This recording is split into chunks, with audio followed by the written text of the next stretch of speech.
Normality அப்படின்னா என்ன அர்த்தம்னா, normality is the number of gram equivalents of substance, number of gram equivalents of substance dissolved per liter of the solution.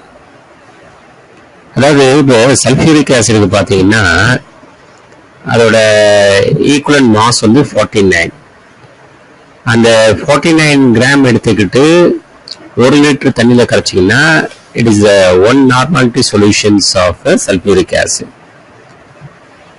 அப்ப normality capital N is equal to number of gram equivalent of solute divided by volume of solution in liter.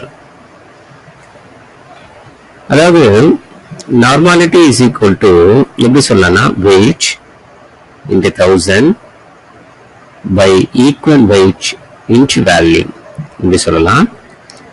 Normality changes with the temperature since it involves volume. அதே மாதிரி unit of normality பார்த்தீங்கன்னா gram equivalence per liter. Dear students, molality, normality, mole fraction இதெல்லாம் வந்து சொல்யூஷனோட concentration டேர்ம்ஸை express பண்ணக்கூடியது. சரிங்களா?